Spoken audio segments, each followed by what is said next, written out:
Hello, and welcome back to Baby Elias's stories.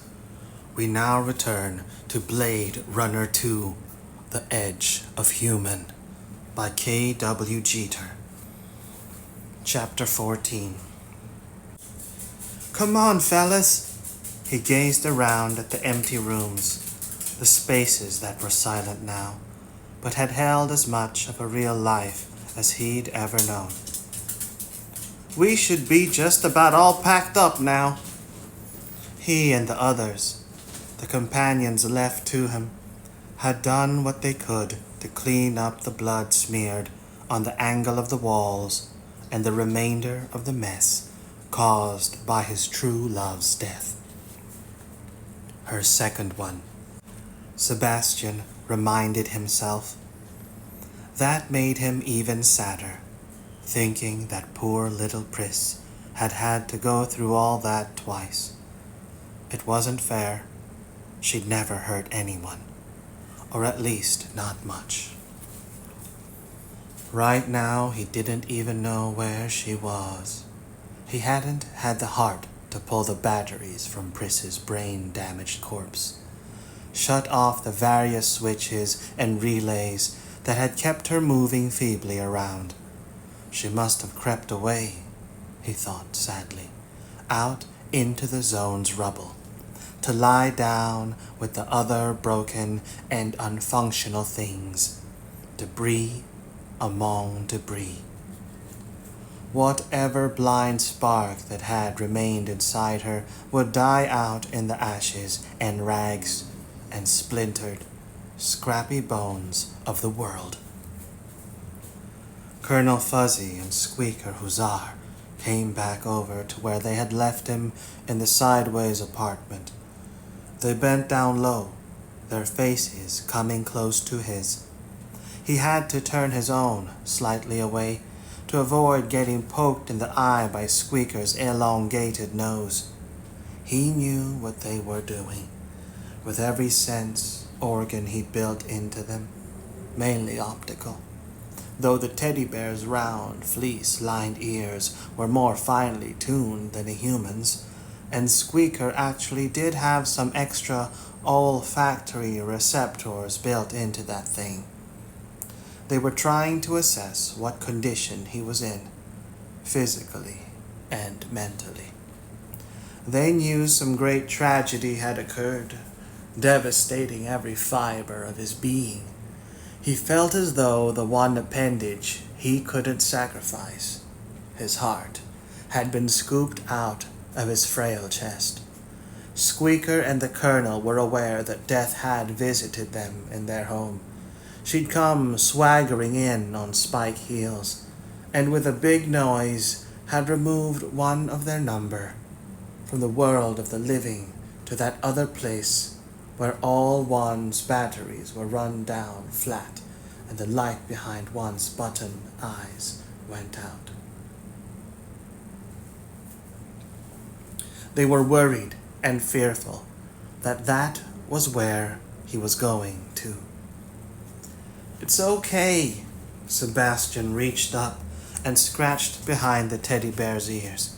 Squeaker was less given to intimate body contact.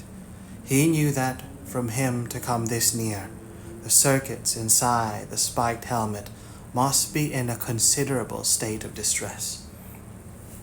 You don't have to worry about me. I'll be fine. He had to wonder where they'd gotten that behavior from.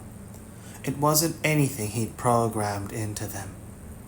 From the beginning, they were supposed to have been jolly little fellows, happy creations, rays of sunshine in his gloomy life.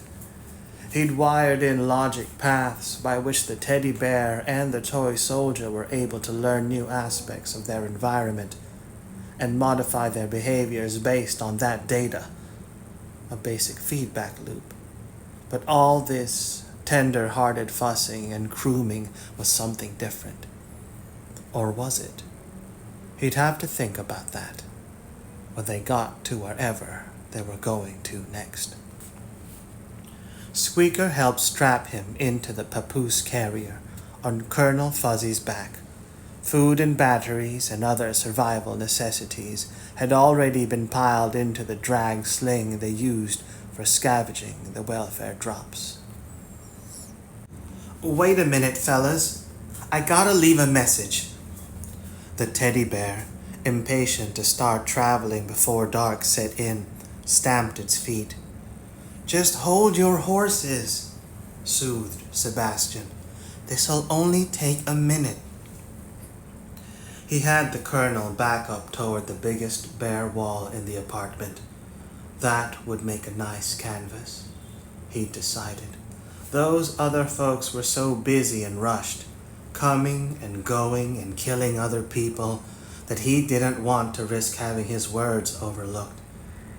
Using the black spray can from a Chaka signature model Lil Graffitster kit, part of the art supplies that had come in a drop several months ago, he carefully spelled out what he had to say.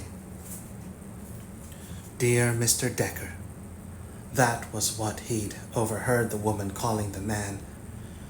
Biting down on his tongue, Sebastian sprayed out the next words. "My friends and I are moving on. There are too many painful memories for us to stay here." That was putting it mildly. He flinched every time the tape ran through his thoughts again, of poor Pris flying through the air with her head shot open. "Thanks for not killing us as well." As soon as he saw those blurry-edged words on the wall, he regretted them. The logic seemed a little whacked. People should try not to kill you, just as a matter of course. There wasn't time to do the message over. The teddy bear was getting restive. He hurried to finish up. "I hope you find what you are looking for. Very best regards, Sebastian." That would have to do. The spray can was nearly exhausted. He'd gotten some of the black paint on his single hand. Tossing the can aside, he rubbed the smear against his coveralls with its pinned-up sleeve and trouser legs. Okay, we're ready to leave now." He jounced up and down in the papoose carrier as Colonel Fuzzy hurried for the door. "Take it easy. You're gonna shake my head off." Outside, the three friends headed east, their shadows racing before them. Sebastian glanced over his shoulder as the teddy bear marched along. In the distance, he could just make out the skyline of Los Angeles, the sunset bleeding red light around the dark towers. He supposed things had worked out 50-50 for him in this corner of the universe. He'd found true love, his heart's desire, but had had it taken away from him again. Still, he thought, least I had it for a little while. He turned away, setting his cheek against the back of the teddy bear's head, closing his eyes, but not sleeping. Not for a long while. Darkness and life, both had begun again. The city moving into the nocturnal portion of its cycle. When everything comes crawling out, thought Holden, looking down from the freight spinner's cockpit at the lights carpeting the earth. He decided, when he'd left the sideways zone, upon the general outline of his course of action. Circumstances, his own failing strength, the overtaxed artificial heart and lungs inside his chest, had begun to sputter and wheeze alarmingly, complete with fuzzy-edged blackout dots hitting his sight like negative snowflakes, dictated that he needed assistance. Not later, when events had settled out, but now. So they would be determined as he wished. As an active agent in the historical process, or at least this little part of it, and not some breathing vegetable strapped by tubes to a hospital bed. A terrible vision had come to him as the freight spinner completed another circle above LA's downtown core, of his biomechanical innards reaching their stress limit and going into some half-powered, partially shut down mode, just enough to keep him alive in the pilot's seat, but not conscious. Even worse off than he'd been in the hospital. No longer human, a thing kept alive by pumps and artificially inflated bladders, wearing his face and his clothes, riding around forever in the sky on the course he'd set when his brain had still been functioning. Through the rotation of day and night, the progress of the seasons, the manifestations of dry and monsoon beating against the transparent cockpit dome, the curved glass shielding his blank, unseeing eyes. Well, not exactly forever, thought Holden with glum relief. He supposed the police would have eventually shot the freight spinner out of the sky just for violating airspace regulations. Or else they would have let it go on, and it would have eventually run out of fuel, plunging down into the streets. He could just see some by-the-manual uniformed cop with one jackboot up on a fender-high piece of the wreckage, writing out a ticket for parking in a restricted zone. The night had settled in complete, the soberly violet line at the horizon, the last vestige of sun slicing, extinguished beneath the cliff front of mounting clouds. Dark enough now for him to move further into the specifics of the plan upon which he decided. If he needed assistance to keep from either dying or blacking out, there was only one place he could go, one person to whom he could turn. The police department, either on an official basis or by getting hold of his old friends and acquaintances on the force, was out of the question. No telling how rotted out the whole structure of the central station was with conspiracy. Anybody he talked to there could be one of the bastards who determined for their own malevolent reasons that the only good Blade Runner was a dead one. And as for Deckard, who was presumably as much a target as anyone else, that was a no-go as well, for a lot of reasons, some of which Holden had spent the time up in the air mulling over. He reached out to the control panel and switched off the freight spinner's autopilot. Another looping circuit had been completed, bringing him back over the dense, poorly lit warrens of the city's Los Feliz district. Holden took over the freight spinner's manual controls, steering it down toward the building in which his ex-partner had once lived. On the building's rooftop landing deck, he sat frozen in the pilot's seat, a layer of perspiration formed between his palms and the rudder's inert metal. Go on, one part of him nagged all the rest. What are you waiting for? Don't crap out now. He ascribed a knot of fear festering in his gut to the malfunctioning of his new lungs, the brain they fed reacting to partial oxygen deprivation with innate animal terror. But he knew that the cowardly body was in league with his own cold rationality. He left Roy Batty in the apartment below, handcuffed to the pipe behind the toilet, just replaying the tape in his head of Batty cursing and flailing around at the limit of the short chain, like some baleful genetic cross between a bull and an enraged hornet, sent a squirt of adrenaline through his heart's polyethylene valves.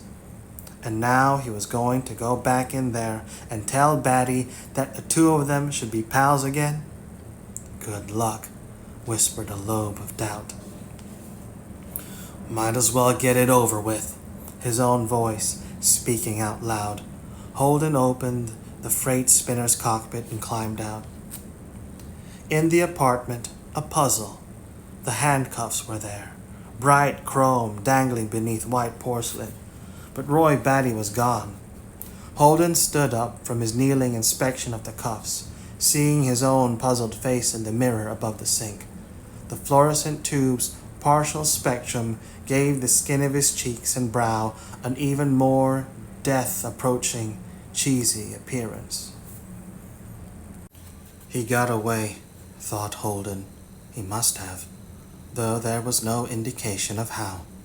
The building was constructed so shabbily. Parts of it, those that looked like concrete, actually were embossed styrofoam, that even an old man like Batty could possibly have yanked the plumbing free from the bathroom wall. But he surely wouldn't have bothered putting the pipe back into place, mortaring it with toothpaste and soap. Plus, the handcuffs would have still been dangling from Batty's wrist, not there on the pipe. Turning the mystery over in his thoughts, Holden flicked off the bathroom light and wandered out into the apartment's corridor. Immediately he was slammed up against the wall, the impact against his spine sufficient to knock the air from his lungs, the new heart twitching through a spasm of rapid fibrillation. "You stupid son of a bitch! I gotta kill you!" Batty's face, its crevices reddened with a fierce energy, pushed itself nose to nose with Holden's. "Matter of fact, I'm planning on it. I hope that doesn't come as a surprise to you." He got his hands onto Batty's wrists, trying to pull them far enough away from his throat to suck in air. A detached fragment of his mind noted that the handcuffs were gone. Wait a minute," he gasped out the words as his feet dangled clear of the hallway's floor. "I have to talk with you." "No, you don't." Batty pushed him up higher against the wall. "You and I have talked plenty already. I'm so on your pitiful wavelength. I don't have to talk to you anymore. I knew you were going to come back here looking for me, once you figured out that you're too screwed up to get by on your own." A shark's grin floated into Holden's fuzzed vision. "So you see, I know what you're going to say before you do." A thread of oxygen flowed down his throat. The other man was tiring, not visibly so, but detectable by the slight weakening of his arms, the weight dragging them down. The black spots in front of Holden's eyes that had interposed a drifting, polka-dotted veil between his face and Batty's faded a little. "Look, it's important." The words scraped through his constricted larynx. "I wouldn't have come back here if I just needed help." "Yeah, right." Batty followed the words with a scornful grunt. "Really? I figured it out." He tugged at the other's wrists. "I figured out who the sixth replicant is." Batty tilted his head to one side, studying the pinned figure in front of him. "What are you talking about?" "Put me down, and I'll tell you." Through narrowed eyes, Batty regarded him for a moment longer. "All right." He lowered Holden to the floor, letting go of the front of his shirt. Batty stood back, arms folded across his chest. "This better be good." Holden doubled over, gasping to fill his lungs, head level with his artificial heart to increase the passage of blood between the two organs. Weakly, he straightened back up, balancing himself against the wall with one hand. He stumbled toward the apartment's living room, with Batty following after. "It's simple, really." He flopped down into one of Deckard's overstuffed chairs. With his foot, he nudged aside the toppled piano bench so he could stretch out his legs. "Once you think about it." The numbness in his limbs had changed to prickling as his circulation rattled back to normal, or what passed for that. The sixth replicant. The one that's still missing. It's Deckard. You idiot! Batty looked down at him with contempt. I'm the one who told you that. He sat down heavily on the padded bench, his elbows knocking two atonal chords from the piano as he leaned back against the keyboard. Disgusted, he shook his head. Jesus Christ, I can't believe this. If you've been worrying about whether that new pump of yours is starving your brain of oxygen, and you should be, I can hear it wheezing all the way over here, then you don't have to worry anymore. Your brain's obviously gone to mush. Unruffled, Holden smoothed his hands out along the rounded arms of the chair. He managed a smile. Sure, you said something about Deckard being the sixth replicant. But I know how your mind works. You'd never have made it as a Blade Runner. You're too sloppy. The whole modus operandi of someone like you is to kill someone else. And then if it turns out to have been the wrong person, do another, until you finally get it right. He paused for a moment to regain his breath. Blade Runners, on the other hand, try to be a little more precise about who we kill. Piss off.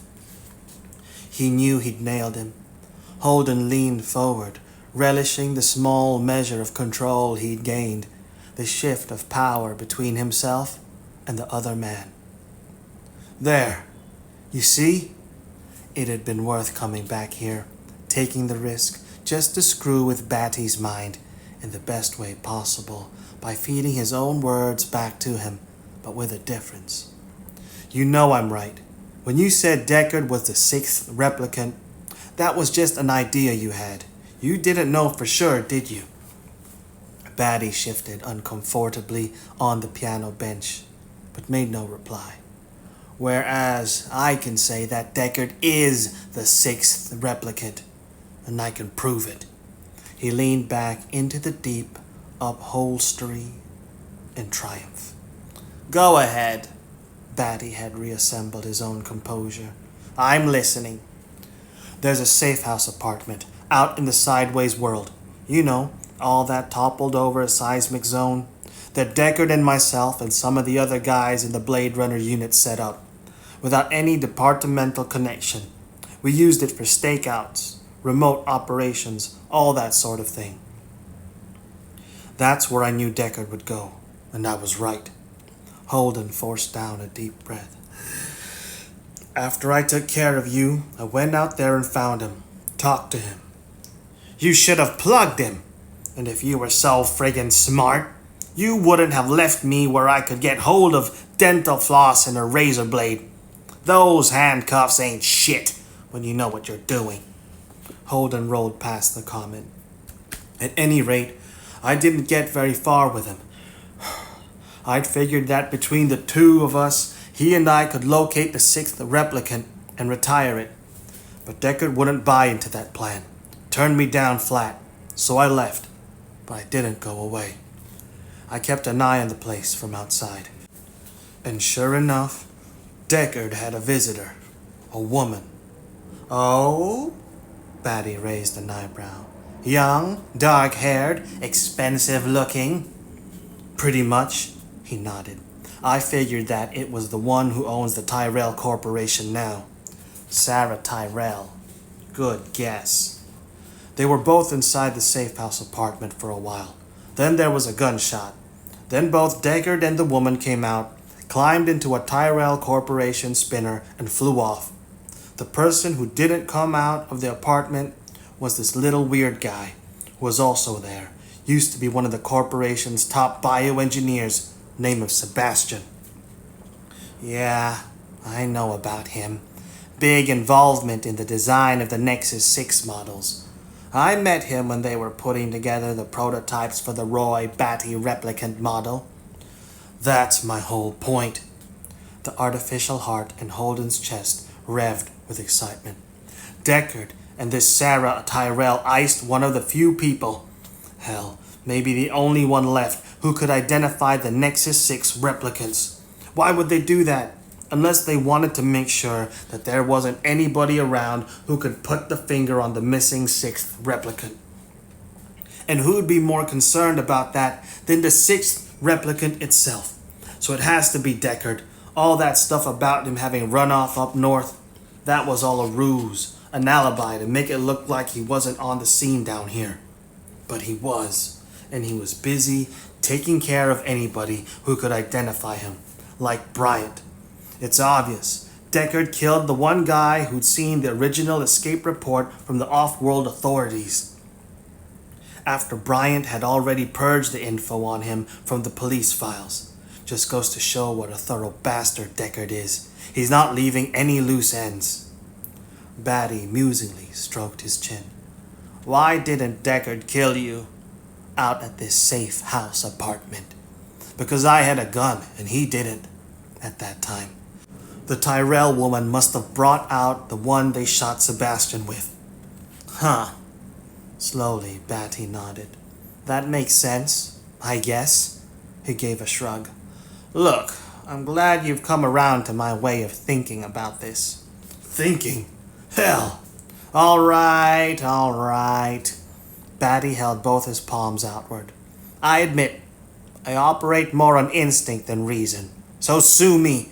But what you've come up with just confirms what I'd felt was the case about Deckard. So it must be true, right? Holden relaxed a bit. He'd managed to push the other man into a mellower portion of whatever manic cycle he operated on. Like a mollified wolf, it struck him. Important to not display any fear, to show the wild animal who was really in charge. Now that we know, said Holden, who the sixth replicant is, we just have to calculate what we're going to do about it. He leaned forward as Batty did the same from the piano bench, bringing their heads closer together. Breathing together, a back part of his mind recalled that was what the word conspiracy meant. Fires at night put some people in holiday mood, or some creatures, he corrected himself. The one below him had actually broken into a little stubby-legged jig, more enthusiasm than dance skill.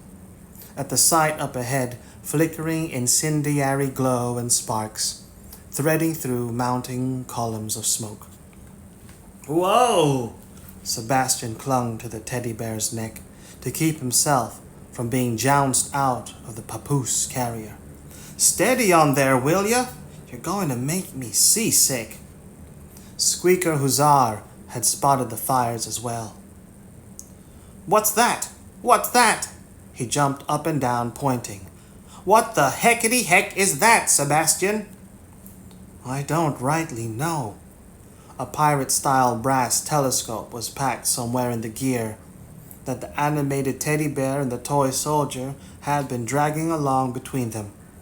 Out here in the dark, he didn't feel like rooting around for it. People, I guess.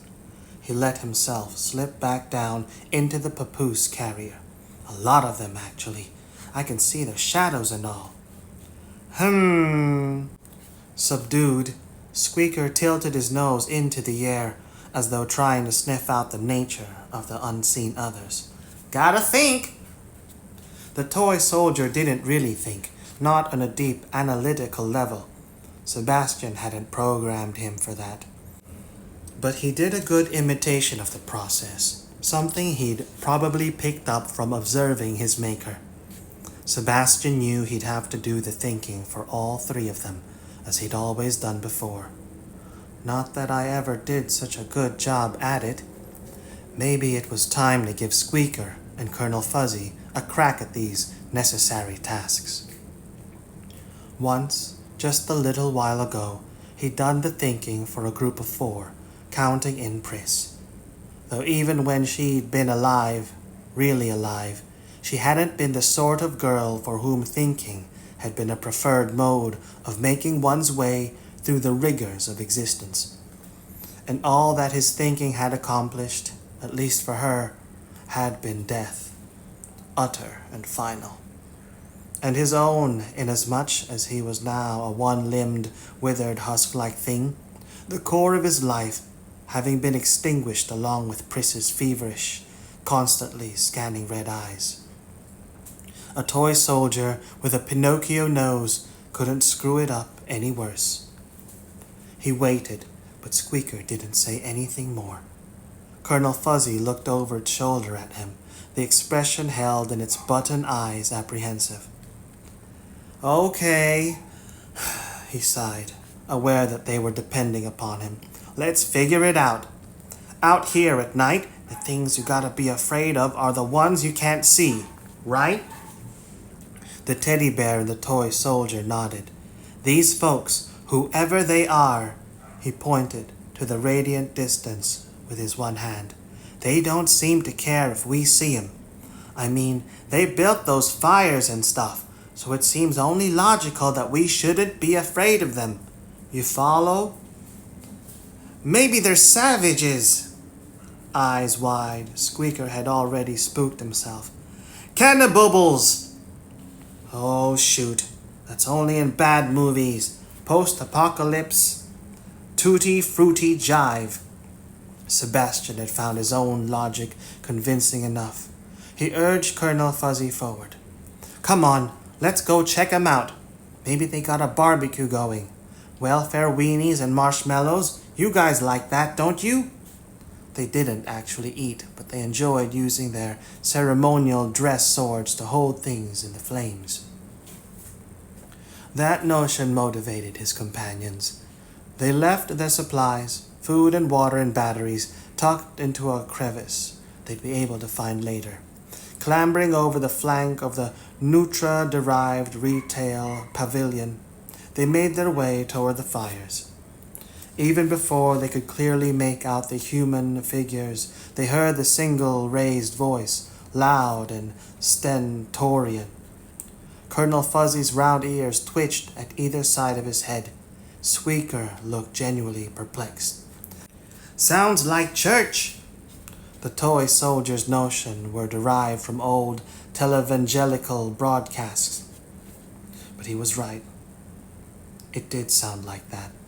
Sebastian couldn't make out the words, not until they had actually come through the line of wavering shadows and near enough to feel the heat of the fires against their own faces. "With this wisdom, enlightened disciples will be able to master every inordinate desire." A man dressed in a white jumpsuit. One of the sleeves was torn, and there were black char marks across the front, as though he'd wandered too close to the fire or been in some kind of explosion, stood on a box, reading from a battered old paperback book. "Every kind of living creature, whether hatched from an egg, grown in a womb, evolved or brought forth by metamorphosis, whether it has form or knowing, whether it possesses or lacks natural feeling, from this constantly shifting state of existence, I command you to seek deliverance." The man's voice grew stronger and more fervent. "Then you shall be released from the sentient world, a world without number or limit. In reality, no sentient world even exists, for in the minds of enlightened disciples, such arbitrary notions have ceased." Perhaps a couple dozen other people stood around in a circle, listening, regular, full-sized humans, not like what he'd become. They were all a little on the ragged side. In this territory, it was impossible to stay exactly spiff. A few curious faces turned toward Sebastian and his diminutive pals. "Sorry." He raised an apologetic hand above the teddy bear's head. "Don't let me interrupt you." The sermon, if that's what it was, had ended. He didn't know whether it was supposed to have or not. "Just go ahead." The man stepped down from the box and walked over toward them. He looked to be some kind of spiritual leader. He had the sort of craggy, God-haunted face for it, complete with a straggly, graying beard, also slightly singed.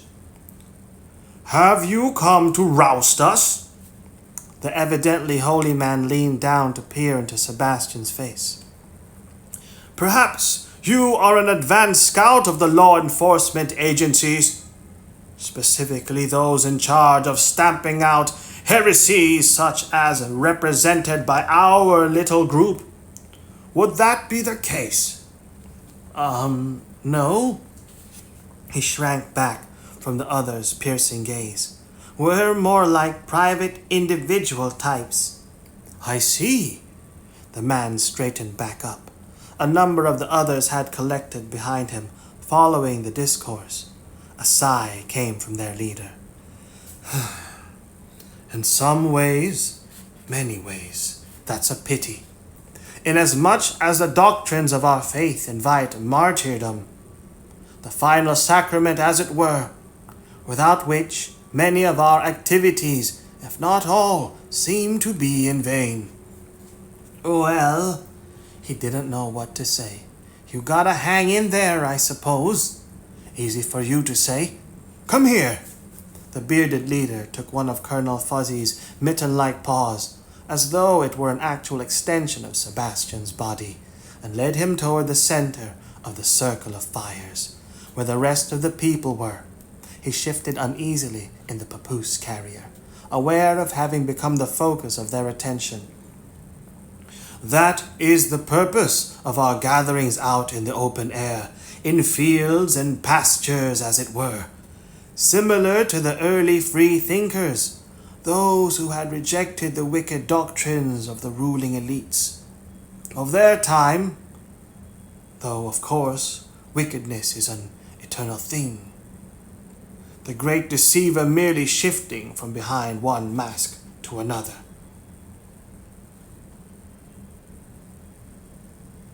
Oh, with a sinking feeling in the pit of his stomach, Sebastian realized he had stumbled into a nest of lunatics.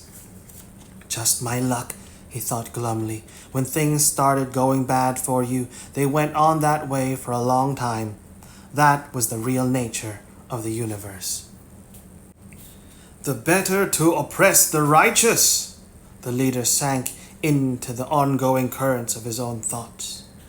Though he continued to speak aloud, his frail shoulders slumped inside the white jumpsuit like an insect folding itself into a semi-resting posture.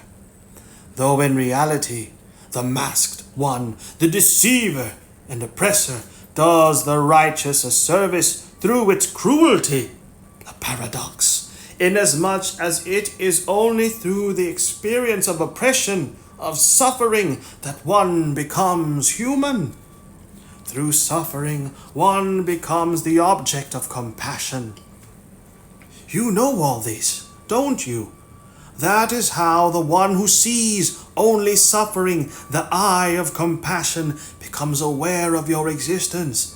She sees no other thing, is blind to all, except those who suffer."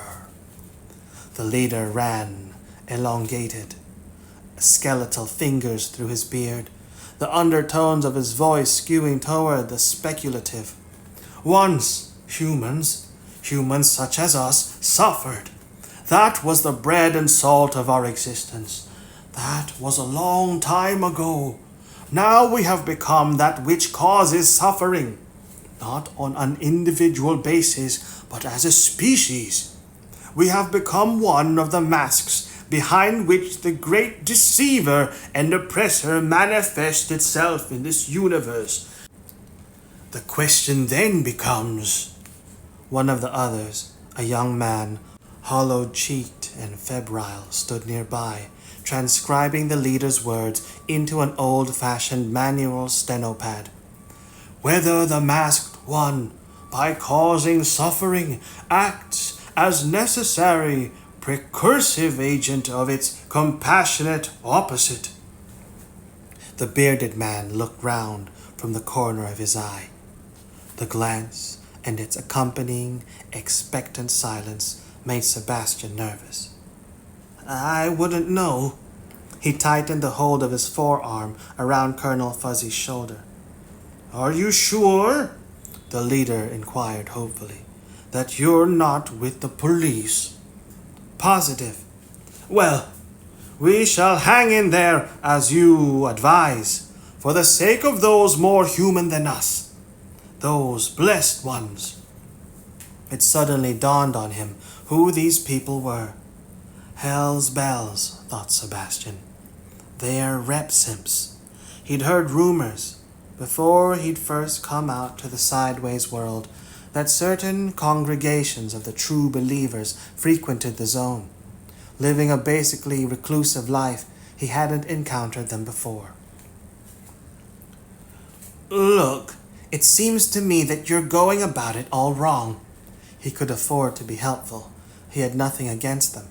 He let go of the teddy bear long enough to wave off the smoke that was getting into his nose and making him sneeze. If you want to get busted by the police, you ought to go where the police mainly are. It's no good being out in Nowheresville. The cops probably don't even want to bother with you long as you stay someplace like this. You should go into the city. We've done that. A younger, darker bearded version of the leader spoke up. He had fanatic eyes, whites showing all around the pupils. We have our uses for the city. A dirty word, the way he spat it out. And we have taken our message there. Not just in words, but in deed as well. We brought down in flames one of the voices of the deceiver, and upon its carcass we gave forth our testimony. Gosh, it sounded scary, even though he had no idea what the man was exactly talking about, though he was pretty sure it involved criminal activity of some kind. These people were religiously obsessive types, after all, capable of anything. Morally, if not in terms of actual accomplishment, he was beginning to have second thoughts about keeping company with them. The police might come all the way out here to kick ass and take names, as the saying went, if they'd been sufficiently provoked. If you really want my opinion, I'd say you should rethink just what it is you're going for, he said. This matredom thing and all. Sebastian wished that he and his companions had just circled around the fires and continued on their way, instead of poking their noses in here. I just don't see where it gets you anything, except in your crackpot heads, he thought to himself. Bringing the heat down on yourselves is not something you should care to have happen, or any kind of bad shit. Suffering's not all that great. Believe me, I should know. The assembled people glanced at one another, significant glances, indicating a measure of worry about the strangers that had wandered into their midst. Listen to me, Sebastian heard his own voice, louder and more fervent, as though he were the one testifying now. I know what I'm talking about. Suffering sucks. I just lost the woman I love, again, for the second time. She was shot right in front of me, and she was a replicant too. Or at least she'd been one. The bearded leader peered closer to him. Yes, he said, after a moment's inspection, during which Colonel Fuzzy had hissed and drawn back. I can see that you speak the truth. He laid a wrinkled, core-dyed smelling hand on top of Sebastian's head. You have the aspect of the blessed about you. Suffering has given you that. You are nearly human yourself. Well, thanks, I guess. What the hell was this old doozer talking about? But there is more for you to suffer. The leader raised his hand in a gesture of benediction. For you to complete your journey. Rats. He didn't even know where he was going. Come with me. I have something to give you. Mounted on the back of the teddy bear, Sebastian followed after the old man. Squeaker trailed behind, glancing over his shoulder at the people, his elongated nose twitching with suspicion. You can't stay with us. At the flickering limit of the fire's glow, the old man rummaged through a duffel bag he'd drawn out of a military surplus canvas tent. You have your own destiny, but this might help you. It's a holy relic. He turned and laid a rectangular object in Sebastian's hand. Something metal, lightweight, aluminum, with a few dents and scratches, indicators of age. Smaller things of metal and possibly glass rattled inside as Sebastian turned it around. He held it up so the faint orangish light hit it. On the box's lid was a prominent mark in the form of a red cross. It's a first aid kit. That could be helpful, actually. He didn't have one in the supplies they dragged along with them. Look closer. He did, nose almost touching the metal. Smaller words stamped into the surface. Sebastian spelled them out. Salamander. No, that's not right. Sebastian squinted. Salander. That's it. Salander 3. He supposed it was the name of the ship that the kit had come from. It sounded vaguely familiar. Maybe a starship? One of the old explorer types that had gone out past the limits of the solar system? The old man nodded.